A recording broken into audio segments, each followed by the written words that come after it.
ప్రార్థన చేసుకుందాం. మహాపరిశుద్ధుడా, ప్రేమగల తండ్రి, దయగల నాయన, ఈ సంవత్సరంలోనైనా చివరి నెలలో చివరి ఆదివారములో మిమ్మల్ని ఆరాధించుకోవడానికి, మిమ్మల్ని ధ్యానించడానికి మీరిచ్చిన గొప్ప కృపకై వందనములు తండ్రి. కొన్ని మాటలు ఆలోచిస్తుండగా, నేర్చుకొనిచుండగా మాకు కావలసిన జ్ఞాన వివేకాన్ని అనుగ్రహించుమని క్రీస్తు పేరట ప్రార్థన అడుగుచున్నాం తండ్రి, ఆమెన్. చేరువచ్చిన దేవుని సంఘం అంతటికి మన ప్రభువు మన రక్షకుడైన యేసుక్రీస్తు నామములో వందనాలు తెలియజేసుకుంటున్నాను. ఇక ఈ ఆదివారం ఆరాధనలో చివరి ఆదివారము. గత సంవత్సరం అంతా దేవుడు మనల్ని కాపాడుతూ వచ్చాడు. ఈరోజు కూడా దేవుని ఆరాధించుకోవడానికి దేవుడు తన కృపను బట్టి, చల్లని దీవెనలను బట్టి దేవుని మందిరంలో గడిపే భాగ్యాన్ని మనకందరికీ దేవుడు ప్రసాదించాడు. ఓకే,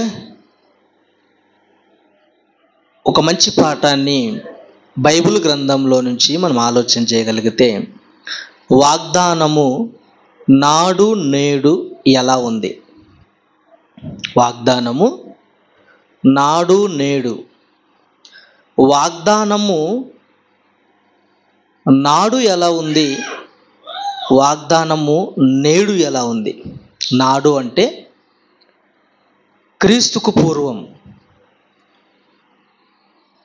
క్రీస్తుకు పూర్వం దేవుడు చేసిన వాగ్దానాలు ఏంటి అనగా, మన పితరుల కాలము, ధర్మశాస్త్రము కాలము. నేడు అనగా నేటి కాలంలో నూతన నిబంధనగా పిలువబడుతున్న క్రీస్తు నమ్మిన ప్రతి క్రైస్తవుడికి దేవుడిచ్చిన వాగ్దానం ఏంటి? వాగ్దానం నాడు ఎలా ఉంది, నేడు ఎలా ఉంది? వాక్యపు లోతుల్లోనికి మనం వెళ్ళి ఆలోచించగలిగితే, ఈరోజు వాగ్దానం పైన సరైన అవగాహన లేదండి. వాగ్దానం అంటే అర్థం ఏంటో తెలుసా? వాగ్దానం అంటే దేవుడు ఏదైనా ఇవ్వాలనుకున్న దాన్ని వాగ్దానం అంటారు, ప్రామిస్. అప్పుడప్పుడు మనము మీటింగ్స్ జరిగేటప్పుడు కానీ, ఏదైనా ఒక మందిరాన్ని కట్టేటప్పుడు కానీ, ఏదైనా ఒక కార్యక్రమాన్ని సంఘం ద్వారా తలపెట్టినప్పుడు మనందరం ఆలోచిస్తాం, దీనికి ఇంత ఖర్చు అవుతుంది, ఎలా చేద్దాం అన్నప్పుడు, నాదొక 5,000, నాదొక 2,000, నాదొక 500 అని చాలామంది ప్రామిస్ చేస్తూ ఉంటారు. అంటే ప్రామిస్ అంటే అర్థం ఏంటంటే మాట ఇవ్వడం, వాగ్దానం చేయడం. ఇదిగో నేను పలానా దాన్ని ఇస్తాను అనే దాన్ని వాగ్దానము అంటారు. అప్పుడు అంటారు, వీడు మాట నిలబడేవాడు కాదురా, వీడు వాగ్దానం నిలబెట్టుకునేవాడు కాదురా, వీడు మాట తప్పేవాడు అంటారు. వాగ్దానంకి అర్థం ఏంటంటే దేవుడు ఏదైనా ఇవ్వాలనుకున్నది వాగ్దానం అవుతుంది. మరి వాక్యము అంటే వాక్యానికి, వాగ్దానానికి సరైన నిర్వచనం తెలియదు చాలామందికి. వాగ్దానం, వాక్యం ఒకటే అనుకుంటున్నారు. వాక్యం అంటే దేవుడు తన పిల్లలకి ఏ మాటలైతే చెప్పాలనుకుంటున్నాడో దాన్నే వాక్యము అంటారు. దేవుడు ఏ మాటలైతే చెప్పాలనుకుంటున్నాడో దాన్ని వాక్యము అంటారు. అంటే ఈరోజు సరైన అవగాహన లేదని మనకు అర్థమవుతుంది. ఇక చాలామంది పాత నిబంధన ఈ వాగ్దానాలు కూడా December 31st నైట్ కూడా ఎలా ఉంటుందంటే, ఆ పెట్టే ప్రతి వాగ్దానాలు పాత నిబంధన సంబంధించిన వాగ్దానాలు ఎక్కువగా ఉంటాయి.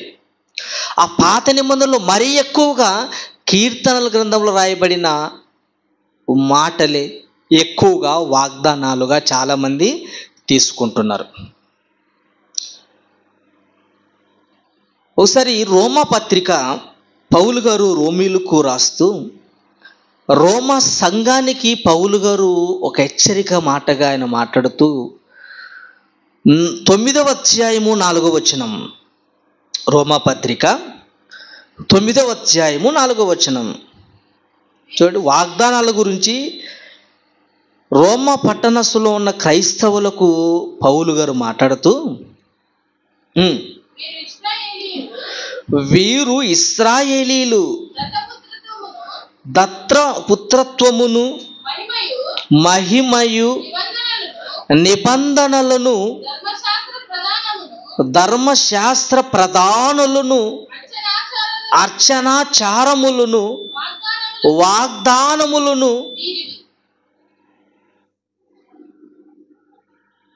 నేను చదువుతాను చూడండి బాగా. దత్తపుత్రత్వమును వీరు ఇశ్రాయేలీలు దత్తపుత్రత్వమును మహిమయు వాగ్దానములు వీరివి. పితరులు వీరివారు, శరీరమును బట్టి క్రీస్తు వీరిలో పుట్టెను. అంటే వాగ్దానాలు ఎవరు అంట? వాగ్దానాలు వీరివి. వాగ్దానాలు ఎవరు అనగా రాయబడ్డాయి? పౌలు గారు ఎవరికి రాస్తున్నది మాట అంటే, క్రైస్తవులుగా పిలవబడుతున్న రోమా సంఘములో ఉన్న క్రైస్తవులు, క్రీస్తు రక్తాన్ని కడగబడిన క్రైస్తవులు ఉద్దేశించి ఏమంటాడు తెలుసా? వాగ్దానాలు మీవి కాదమ్మా, వీరివి. ఎవరివి? ఇశ్రాయేలీలివి. అంటే రోమపట్టణంలో క్రైస్తవులు ఏమనుకుంటారంటే, పాత నిబంధన కాలంలో ఇవ్వబడిన వాగ్దానాలు, పాత నిబంధన కాలంలో భక్తులకి ఇచ్చిన వాగ్దానాలు, పితరులకు ఇచ్చిన వాగ్దానాలు, ఇశ్రాయేలుకి ఇచ్చిన వాగ్దానాలు మావి అని భ్రమలో ఉన్నారంట. ఇదిగో అలాంటి ఆలోచనలు కలిగి ఉన్నప్పుడు పౌలు గారు, వాగ్దానాలు మీవి కావు, మీరు వాగ్దానాలు మీవి అనుకుంటున్నారు, మీవి కాదు. ఎవరు అవి? ఇశ్రాయేలీలివి. అంటే వాగ్దానాలు ఎవరివి? ఇశ్రాయేలీలివి. ఇశ్రాయేలీలు ఎవరు అంటే, చాలా మందికి ఇశ్రాయేలీలు అనగా ఎవరో తెలియదు, క్రైస్తవులు అనగా ఎవరో కూడా పూర్తి వివరణ వాళ్ళకి తెలియదు. ఇశ్రాయేలీలు అంటే ఎవరో తెలుసా? యాకోబు గర్భాన పుట్టిన 12 గోత్రములు వచ్చిన వారే ఇశ్రాయేలీలు. యాకోబు సంతానము ఇశ్రాయేలుగా పిలువబడింది. క్రీస్తుకు పూర్వము యాకోబు గర్భం నుంచి వచ్చిన పిల్లలు ఎవరైతే ఉన్నారో, ఆయా గోత్రాలకు సంబంధించి ఆయా గర్భాల నుంచి వచ్చారో ఇశ్రాయేలు ప్రజంగాలని, వాళ్ళను ఇశ్రాయేలులు అన్నారు. యాకోబు, నాయన నీ పేరేం పేరు తెలుసా? ఇశ్రాయేలు అన్నాడు. అంటే యాకోబు గర్భాన పుట్టినది మొదలుకొని ఇశ్రాయేలు ప్రజలందరినీ దేవుడు ఇశ్రాయేలుగా భావించాడు. ఇశ్రాయేలు అనగా సున్నతి చేసుకోవాలి, ఇశ్రాయేలు అనగా నియమ నిబంధనలు ఎన్నో ఉన్నాయి వాళ్ళకి. మనం ఎవరు? మనం ఇశ్రాయేలు కావు. మనం ఎవరము? క్రైస్తవులము.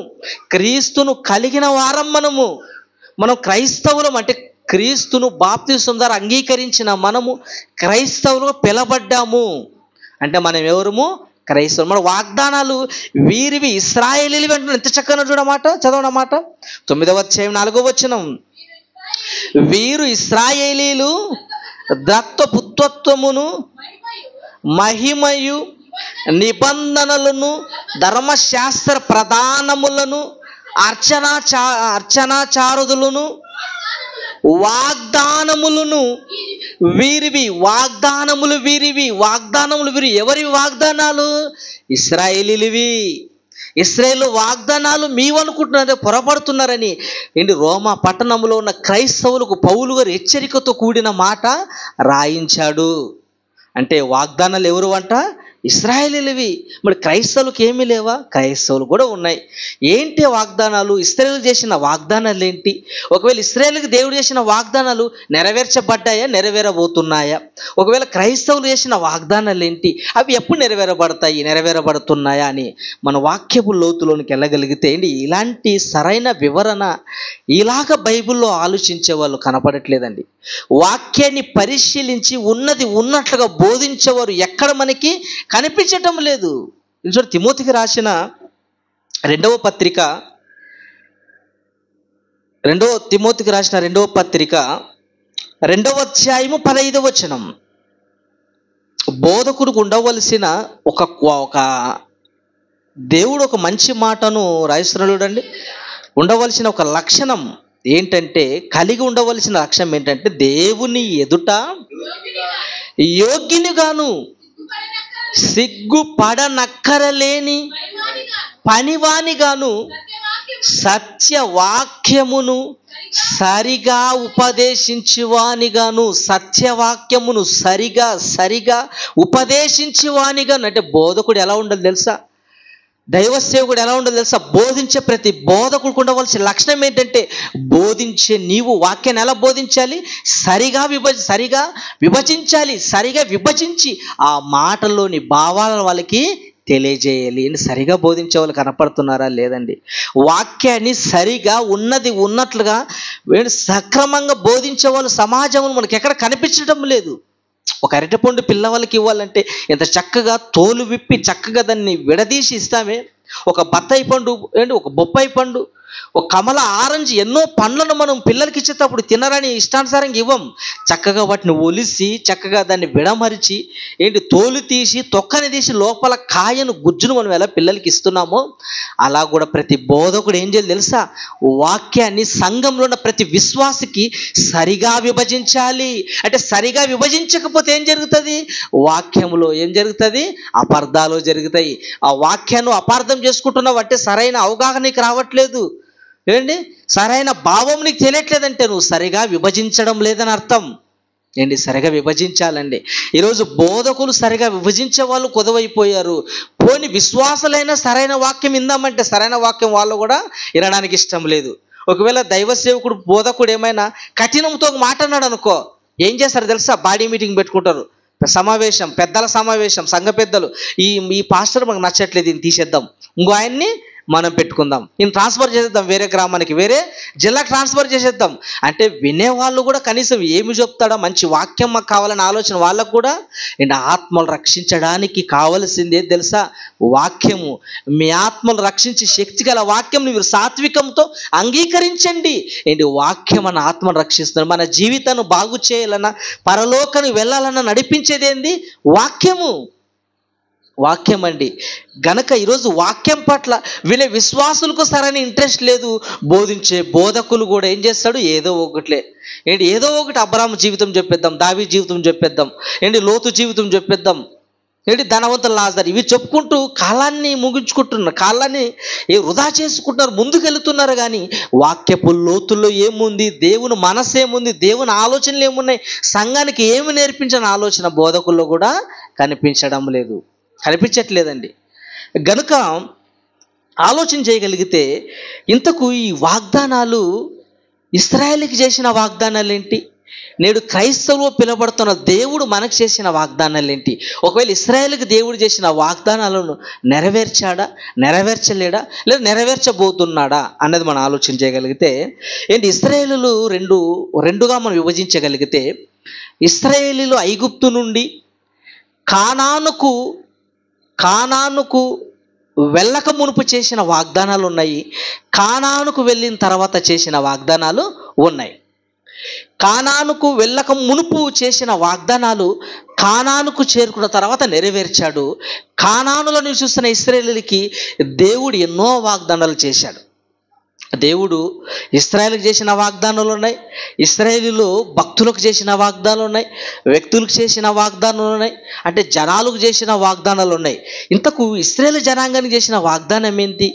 కానానుకు వెళ్ళక మునుపు వాళ్ళు చేసిన వాగ్దానం ఏంటో మనం చూడగలిగితే ఆదికాండము 17వ అధ్యాయము 8వ వచనం. ఆదికాండము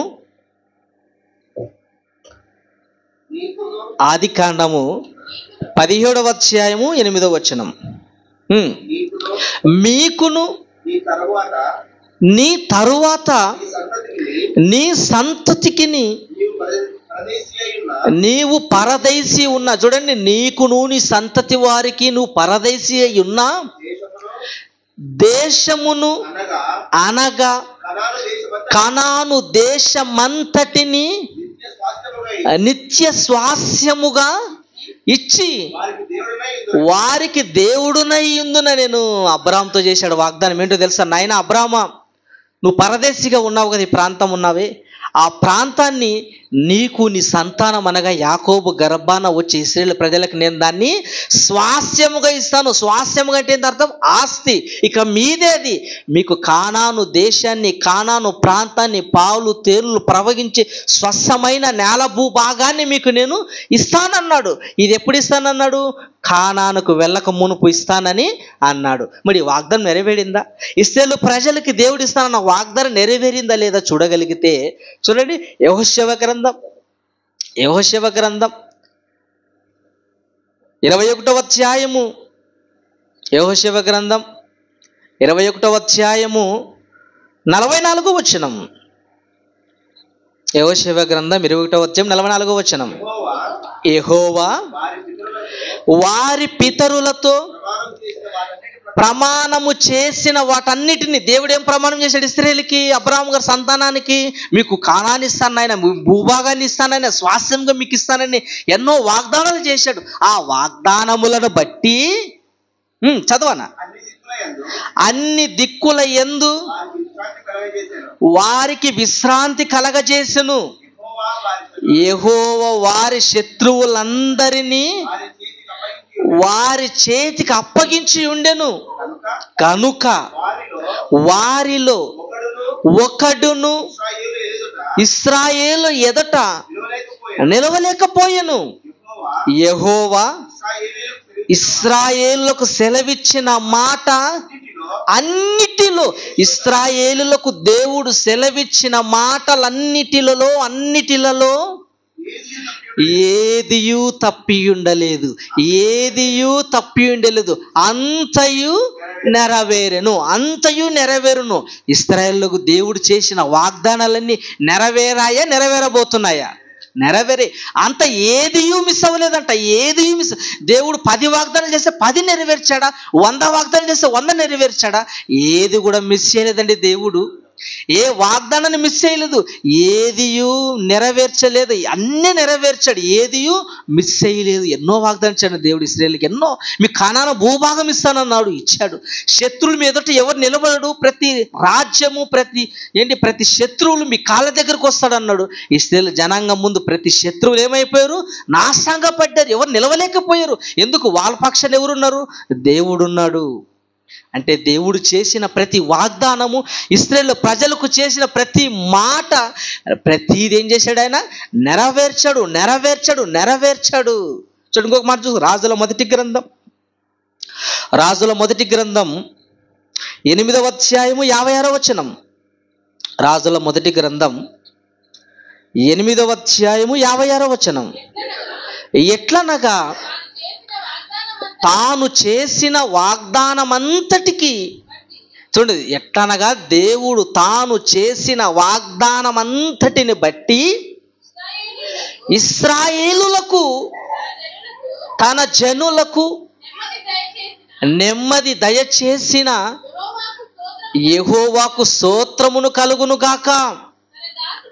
తన దాసుడైన మోషే ద్వారా ఆయన చేసిన శుభ వాగ్దానములు ఒక్క మాటైనా తప్పి పోయినది కాదు. ఒక్క మాటైనా తప్పిపోయినది కాదు, ఒక్క మాటైనా కూడా మిస్ అవ్వలేదు అనేసాడు దేవుడు. అంటే ఇశ్రాయేలుకు చేసిన ప్రతి వాగ్దానాన్ని దేవుడు ఏం చేశాడు? నెరవేర్చాడు. ప్రతిదీ నెరవేర్చాడు. మోషే ద్వారా ఏవైతే అనుగ్రహించాడో, అబ్రహాం గారికి ఏదైతే అనుగ్రహించాడో, ప్రతి వాగ్దానాన్ని దేవుడు ఏం చేశాడు? వాళ్ళ పట్ల నెరవేర్చినట్లుగా బైబిల్లో లేఖనాలలో ఇంత స్పష్టంగా కనపడుతుంటే, ఈనాటి కూడా ఏం చేస్తారంటే, పాత నిబంధన కాలంలో భక్తులు ఇచ్చిన వాగ్దానాలే మా వాగ్దానాలు అనుకొని చదువుకొని మురిసిపోయే వాళ్ళు ఎంతోమంది కనపడుతున్నారండి, ఎంతోమంది కనపడుతున్నారు. కనుక దేవుడు వాళ్ళ పట్ల చేసిన ప్రతి వాగ్దానాన్ని ఏం చేశాడట? నెరవేర్చాడు. ప్రతిదీ నెరవేర్చాడండి. కానానుకు రాకముందు వాళ్ళు చేసిన వాగ్దానాలు కానానుకు వచ్చిన తర్వాత నెరవేర్చాడు. కానానులో నివసిస్తున్న ప్రజలకు కూడా ఎన్నో వాగ్దానాలు చేశాడు. ఎన్ని చేశాడు? అబ్రహాం గారితో, నాయన నీ సంతానాన్ని ఇసుక రేణుల వలె లెక్కింపలేనంత మందిగా నేను చేస్తానన్నా లేడా అన్నాడు. చేశాడా లేదా? చేశాడు. ఎన్నో వాగ్దానాలు అబ్రహాం గారి పట్ల. నాయన నీకు వాగ్దాన పుత్రుడు ఇస్తున్నాడు. ఎవరైనా? ఇస్సాకు. పేరే వాగ్దాన పుత్రుడు. అబ్రహాం గారికి కుమారుడు ఇచ్చాడా లేడా? ఇచ్చాడు. ఎన్నో బైబిల్లో భక్తుల జీవితాల్లో దేవుడు ఇశ్రాయేలు చేసిన వాగ్దానాలు నెరవేర్చాడు. ఇశ్రాయేలులో నివసిస్తున్న ప్రతి ఒక్కరికి చేసిన వాగ్దానాలు కూడా ఆయన నెరవేర్చాడండి. అయితే మళ్ళీ ఇశ్రాయేలు జనాంగానికి మరొక వాగ్దానం చేశాడు. ఏంటంటే, అది మీకు ఇంతవరకు ఇన్ని వాగ్దానాలు ఇచ్చాను, ఇప్పుడు ఇయ్యబోయే వాగ్దానం చాలా ప్రాముఖ్యమైనది. ఏంటి ఆ వాగ్దానం అని చూడగలిగితే, యెషయా గ్రంథం 6వ అధ్యాయము 13వ వచనం.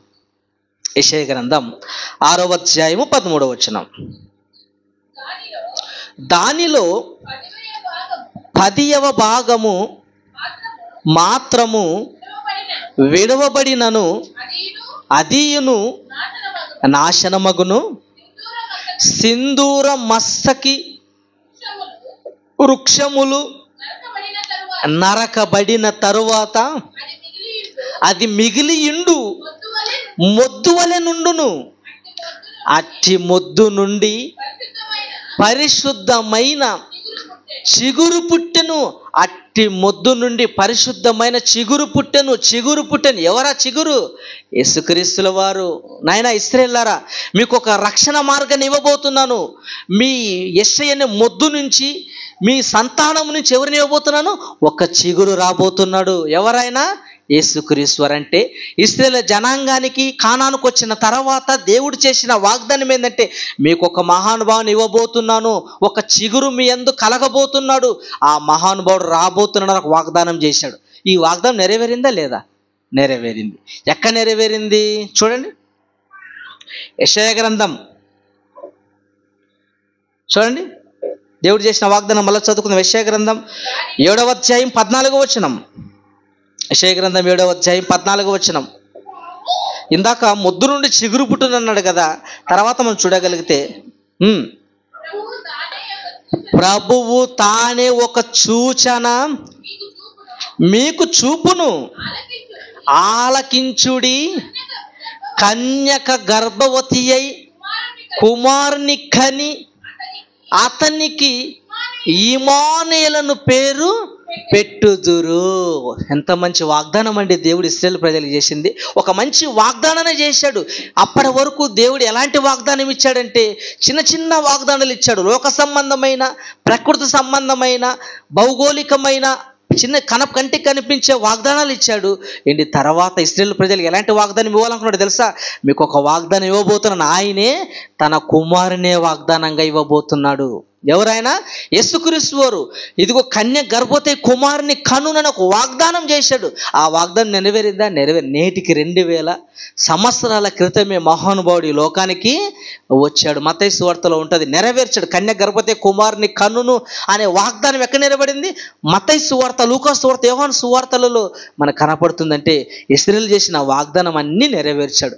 ఏది కూడా పెండింగ్ పెట్టలేదండి. అంటే ప్రతిదీ నెరవేర్చాడా? ప్రతిదీ నెరవేర్చాడు. మిస్ అయింది అనడానికి ఏది లేదు, ప్రతిదీ నెరవేర్చాడు. కానీ ఈరోజు వాగ్దానాలు మనం చూడగలిగితే, మనం తీసుకునే ప్రతి వాగ్దానాల్లో ఏం కనపడతాయి? పాత నిబంధన కాలంలో భక్తులకి ఇచ్చిన వాగ్దానాలే కనపడతాయి.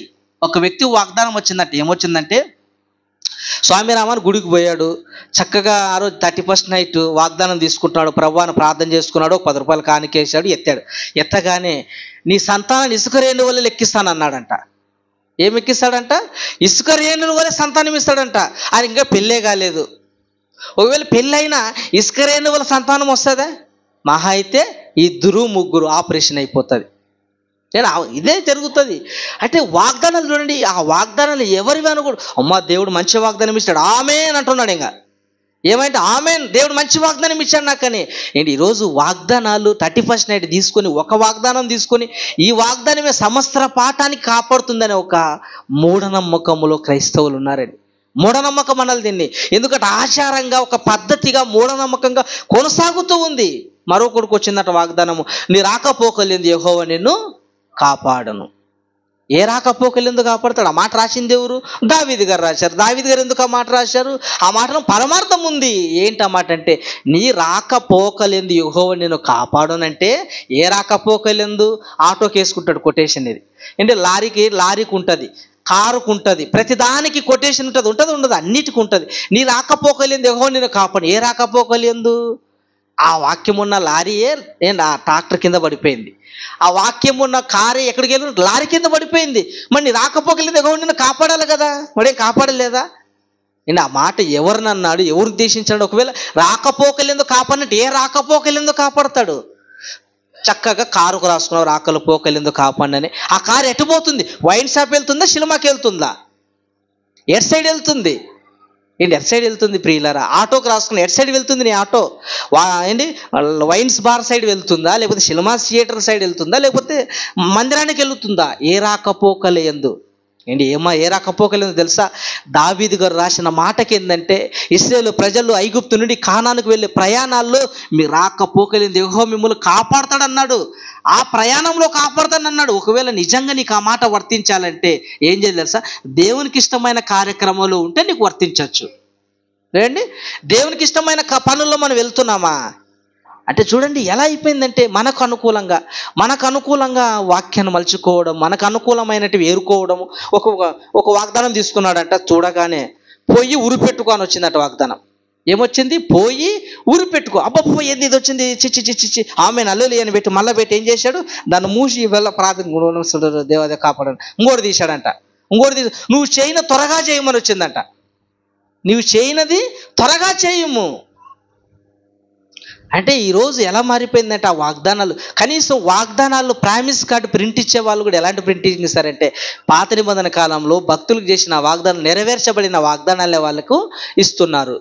నిజంగా ఆలోచన చేయగలిగితే అంటే వాక్యము వాగ్దానంకున్న అర్థాలు సమాజానికి తెలియదని బాధ అంతే తప్ప ఏది విమర్శించడం అనేది కాదు. సరిచేసే మాటలు ఇవి, సరిదిద్దే మాటలు తప్ప విమర్శించే మాటలు కాదు.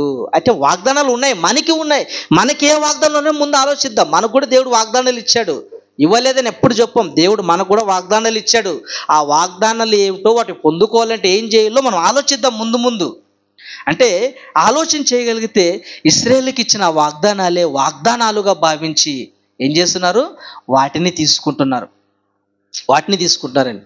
కనుక ప్రియమైన దేవుని పిల్లరా, ఇలాంటి వాగ్దానాల గురించి ఇశ్రాయేలు చేసిన వాగ్దానాలన్నిటిని ఈరోజు ప్రామిస్ కార్డులో వాగ్దానాల్లో ప్రతీది కనపడుతుంది. అంటే ఆ వాగ్దానాలని ఒకనాడు భక్తులు చేసిన వాగ్దానాలు దేవుడు ఎప్పుడో నెరవేర్చాడు. గనుక ఈరోజు మన క్రైస్తవులుగా మనకేం వాగ్దానం చేశాడు? దేవుడు క్రైస్తవులుగా పిలువడుతున్న మనకి ఏం వాగ్దానం చేశాడు ఆలోచన చేయగలిగితే చూడండి ఒకసారి అపోస్తుల కార్యములు 2వ అధ్యాయము 33వ వచనం.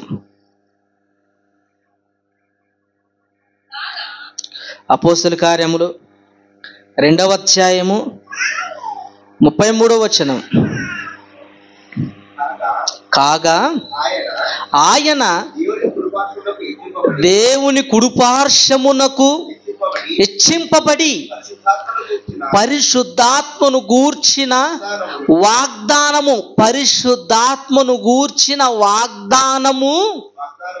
వాగ్దానమును తండ్రి వలన పొంది మీరు చూచుచు వినుచు ఉన్న దీనిని కుమ్మరించి ఉన్నాడు. దేవుడు మన క్రైస్తవులుగా పిలబడుతున్న మనము, ఇశ్రాయేలులు కాక క్రైస్తవులుగా పిలబడుతున్న మనకు దేవుడు చేసిన వాగ్దానం ఏంటో తెలుసా?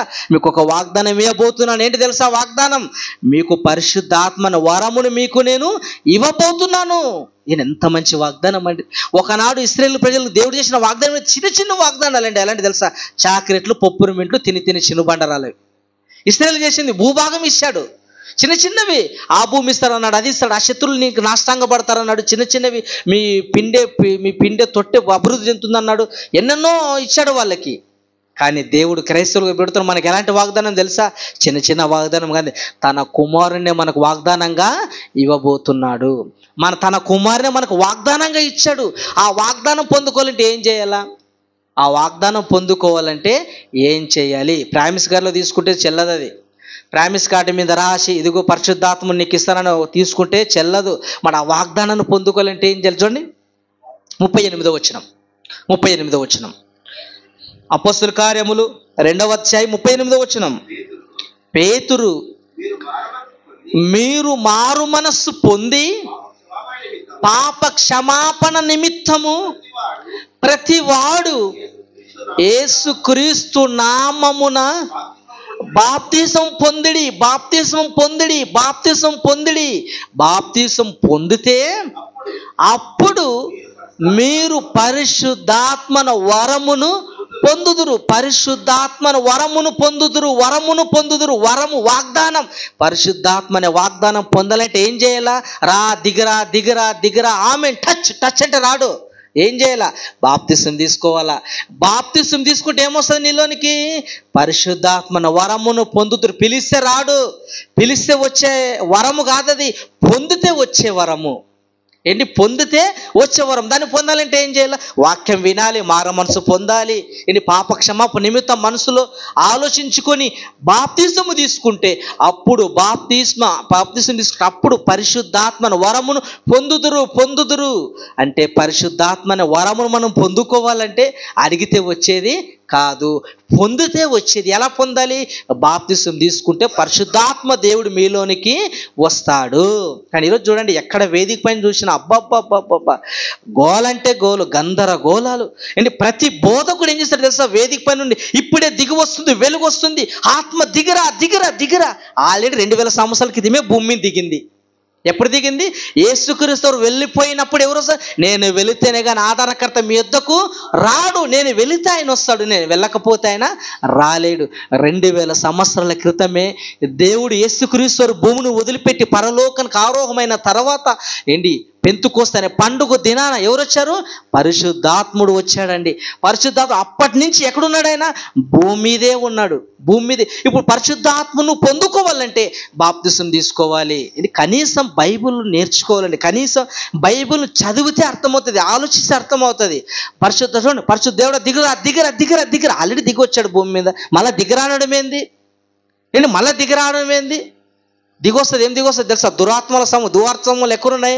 ఆకాశంలో ఉన్నాయి అవి. దురాత్మల సమూహం ఉండే నివాసం ప్లేస్ ఏదంట? ఆకాశంలో ఉన్నాయి అవి. అంటే నువ్వు దిగరా అంటే వచ్చేది ఏంది? దురాత్మ వస్తా, పరిశుద్ధాత్ముడు రాడు. ఇప్పుడే తాకుతుంది, టచ్ దిగరా అంటాడు. తప్పండి. బైబిల్ని వక్రీకరించకూడదు, ఎప్పటికీ బైబిల్ వక్రీకరించకూడదు. బైబిల్ ఏది చెప్తే అది చెప్పాలి. బైబిల్ ఎక్కడ సైలెంట్గా ఉంటే అక్కడ మనము సైలెంట్గా, అదే మేము నేర్చుకున్నాం. బైబిల్ ద్వారా జయశాలి పీడిస్తున్నారు, అదే మేము నేర్చుకున్నాం. ఎందుకంటే వాక్యం ఉన్నట్లుగా బోధించాలి. ఏదో 2 లాభాల కోసం మనుషులు మెప్పించి మనుషుల నుంచి ఏదో లాభం పొందాలని ఎక్కడ మనము చెయ్యము. ప్రాణాలు పోయినా కూడా అలాంటి పని మనము చెయ్యము. ప్రాణాలు ఉన్నంత వరకు వాక్యం ఉన్నట్లుగా బోధిస్తాము తప్ప ఎవరో వ్యక్తులను బట్టి మనుషులను బట్టి వాక్యాన్ని ఎప్పటికీ మార్చమండి. కనుక బాప్తిసం తీసుకుంటే వెంటనే మనకి ఏమొస్తుంది? పరిశుద్ధాత్మను వరమును మనము పొందుకుంటాం. కనుక దేవుడు మనకిచ్చిన వాగ్దానం ఏంటి?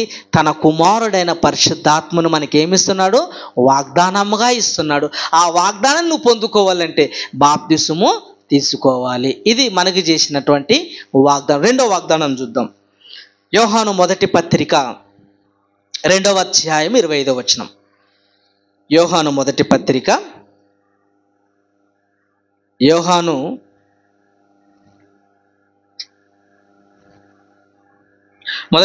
2వ అధ్యాయం 25వ వచనం. నిత్య జీవమును అనుగ్రహించుననిదియే ఆయన తానే మనకు చేసిన వాగ్దానము. ఏం వాగ్దానం ఇస్తాడంట? ఏం వాగ్దానం ఇస్తానన్నాడు దేవుడు? యేసుక్రీస్తు వారి ద్వారా మీకు ఏం వాగ్దానం ఇస్తానన్నాడు తెలుసా? నిత్య జీవం అనుగ్రహించునన్నదియే. అంటే మీకు ఏమి ఇస్తానన్నాడు? నిత్య జీవాన్ని ఇస్తాను ఆయన అన్నాడు. నిత్య జీవం అనే వాగ్దానాన్ని ఇస్తానన్నాడు. ఎంత గొప్ప ధన్యులమండి మనము, ఎంత అదృష్టవంతులు. ఇశ్రాయేలుకి ఏమో చిన్నవి ఇచ్చాడు. ఎంత చిన్నవి తెలుసా? చాలా చిన్నవండి, చాలా చిన్నవి. చిన్న భూభాగాలు, చిన్న ప్రాంతాలు, చిన్న ఆశీర్వాదాలు, చిన్న వాగ్దానాలు. కానీ ఎలాంటి వాగ్దానాలు తెలుసా? ఇశ్రాయేలుకి దేవుడు చేసిన వాగ్దానం నాశనం అయ్యే వాగ్దానాలు. ఇశ్రాయేలుకి దేవుడు చేసిన వాగ్దానాలు వదిలిపెట్టి వెళ్ళిపోయే వాగ్దానాలు. ఇశ్రాయేలుకి దేవుడు చేసిన వాగ్దానాలు ఏంటి? స్థిరము లేనివి, నాశనం అయిపోయే వాగ్దానాలు, వదిలిపెట్టే వాగ్దానాలు. ఏంటి? భూభాగాన్ని ఎవరైనా మోసుకొని పోగలరా? ఒక సెంటు కాదు కదా, ఏంటి? ఏమి కూడా అడుగు కూడా దాన్ని మనము తీసుకొని పోలేం. నువ్వు ఏమీ తీసుకోలేవు.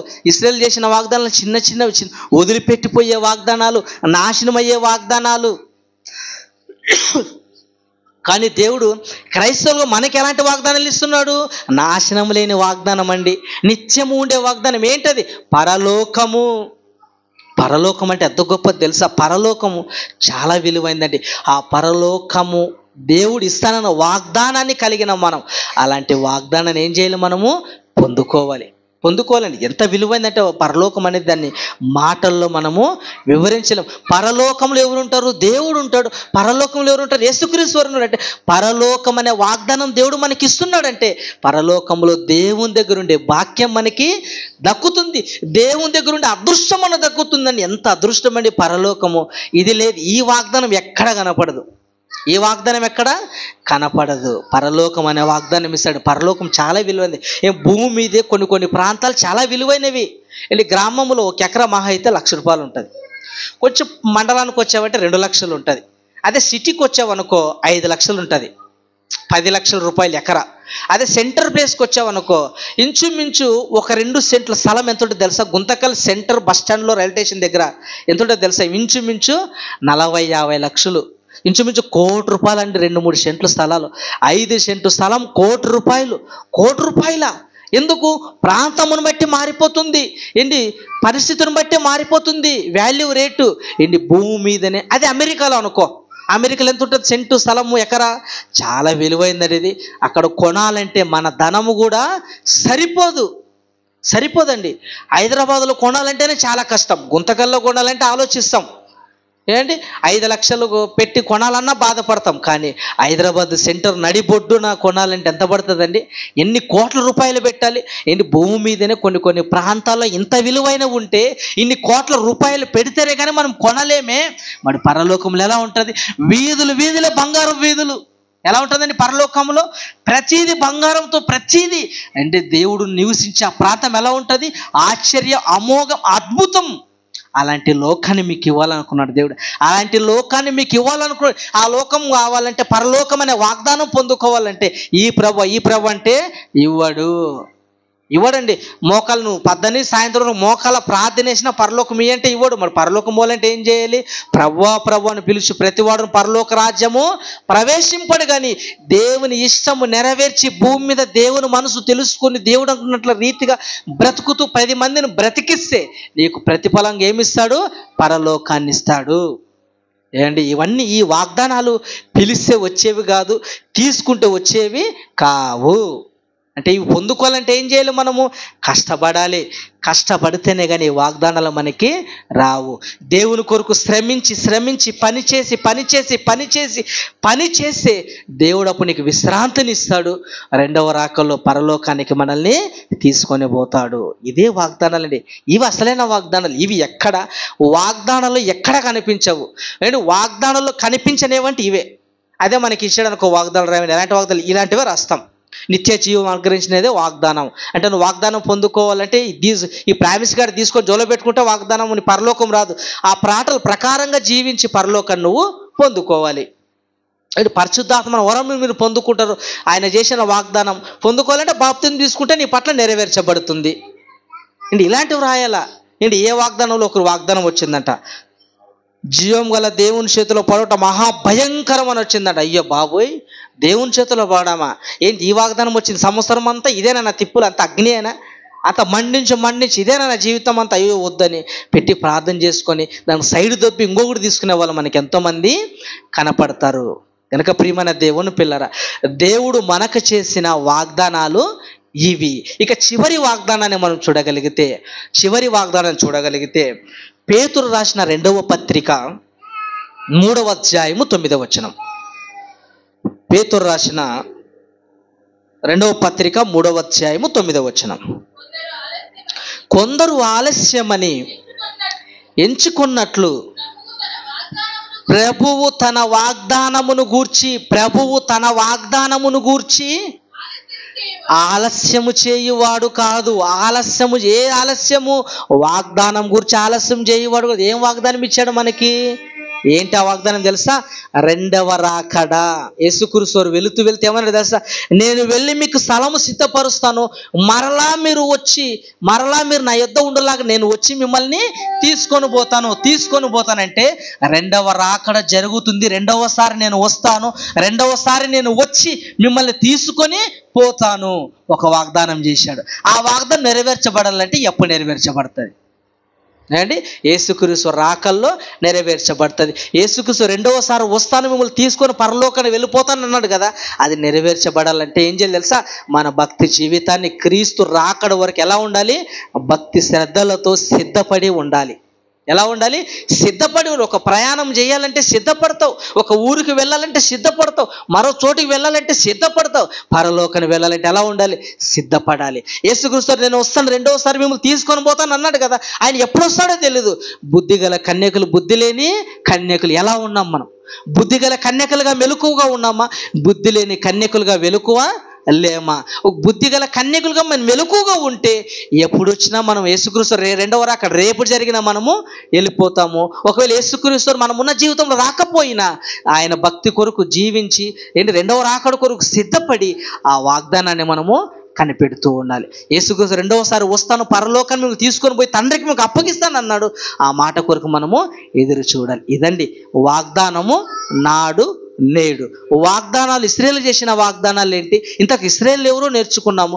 వాళ్ళు చేసిన వాగ్దానాలు ఏంటి? వాళ్ళు చేసిన వాగ్దానాలు చిన్న చిన్న వాగ్దానాలు, ఈ లోక సంబంధమైన వాగ్దానాలు, కంటికి కనిపించే వాగ్దానాలు. ఆ వాగ్దానాలు నెరవేర్చాడా? అన్ని నెరవేర్చాడు. తన కుమారుని పంపిస్తానన్నాడు, పంపించాడు. ఇవన్నీ వాగ్దానాలు నెరవేర్చాడు. అంటే క్రైస్తవులుగా నేడు దేవుడు మనకు చేసిన వాగ్దానాలు ఏంటి? ఎన్నో వాగ్దానాలు చేశాడు. బాప్తిసం పొంది క్రీస్తులోనికి వచ్చిన క్రైస్తవుగా పిలువబడుతున్న మనకు దేవుడు ఎన్నో వాగ్దానాలు. పరిశుద్ధాత్మను వరమును పొందుకుంటారన్నారు. పరిశుద్ధాత్మను వరమును పొందుకోవాలంటే చక్కగా బాప్తిసం తీసుకుంటే పరిశుద్ధాత్మను వరను మనము పొందుకుంటాము. నిత్య జీవం మీకు ఇస్తానన్నాడు దేవుడు. అన్నిటికంటే విలువైనది నిత్య జీవాన్ని మీకు నేను ఇస్తానన్నాడు. అప్పుడు పిల్లలు బయటికి వెళ్ళినప్పుడు పిల్లలు, నాయన నీకు ఈ మోటార్ సైకిల్ కావాలా, నేను కావాలా? మోటార్ సైకిల్ కావాలా, నా ఆస్తి కావాలంటే నాకు నీ ఆస్తి వద్దు, మోటార్ సైకిల్ వద్దు, నువ్వు వద్దు, నాకు ఈ మోటార్ సైకిలే కావాలంటాడు. చిన్నది మోటార్ సైకిల్ మాది 50,000, ఆయన ఆస్తి అంతా కోట్లు ఉంటాయి. అంటే మనం ఏం ఆలోచిస్తామంటే ఈ మోటార్ సైకిల్ గురించి, చిన్న చిన్న వస్తువు గురించి ఆలోచిస్తున్నాం. కానీ కోట్ల రూపాయల విలువ చేసే నాన్నను, కోట్ల విలువ చేసే ఆస్తిని మనము వదులుకుంటున్నాం. అంటే నిత్య జీవం ఇస్తాను కోట్ల, దానికి ఎంత డబ్బు పెట్టినా మనం దాన్ని కొనలేము, ఎంత డబ్బు పెట్టినా దాని దగ్గర మనము వెళ్ళలేము. అది నేను ఇస్తాను రా నాయన అంటే ఏం చేస్తాం? చిన్న చిన్నవి కావాలంటాం. చిన్న చిన్నవి ఎలాంటివంటే ప్రభువా కడుపులో గడ్డ మాయమయ్యేలాగా చేయి నాయన, చిన్న చిన్నవి. ప్రభువా ఇంటి జరగడం కష్టంగా ఉంది నాయన, ప్రభువా నెలేసరికి టైట్గా ఉంది నాయన, ప్రభువా పిల్లలకి పెళ్ళిళ్ళు, ఇవి చిన్న చిన్నవండి. ఈ చిన్న చిన్నవి మనము నెరవేర్చుకోవాలా. ఆహారం కావాలా, పని చేసుకొని సంపాదించుకో. అవసరాలు ఉన్నాయి, పని చేసుకొని సంపాదించుకో. చిన్న చిన్నవి అవి దేవుడిచ్చేది. ప్రకృతిలో ఉన్నవన్నీ దేవుడిచ్చేవి కదా, ఆల్రెడీ ఆయన ఇచ్చాడు. వాటిని పొందుకోవాలంటే కష్టపడి పని చేసుకొని ఒక ముద్ద మనం అన్నం తినాలి. అన్నం కావాలి ప్రభువా ఈ అంటే యాడ్ నుంచి ఇస్తాడు ఆయన. చిన్న చిన్నవి అవి కాదు ఇవ్వాల్సింది, చిన్న చిన్నవి మనం పొందుకోవాలా. పెద్దవి నేను ఇస్తాను ఆయన, పెద్దవి మీకు ఇస్తానన్నది, విలువ కట్టలేనివి, లెక్కలేనివి, అవి మీ వల్ల కానివి నేను మీకు ఇస్తానన్నాడు. వాగ్దానం నాడు నేడు. ప్రార్థన చేసుకుందాం. దయగలిగిన మా తండ్రి, కొన్ని మాటలు నేర్చుకున్నాం నాయన, మంచి మాటలు మాకు వినిపించారు. వాగ్దానం నాడు నేడు ఎలా ఉందో, నేడు సమాజము నాయన జరుగుతున్న పరిస్థితులను బట్టి మంచి మాటలు మాకు నేర్పించారు. వాక్యపు లోతుల్లోనికి వెళ్ళాం. చొప్పన ప్రతి మాట ప్రకారంగా ఆలోచించి మీకు ఇష్టమైన పిల్లలుగా బ్రతికే భాగ్యాన్ని ప్రసాదించమని మీ కుమారుడు మా రక్షకుడైన యేసుక్రీస్తు నామములో ప్రార్థన అడుగుచున్నాం తండ్రి. ఆమెన్.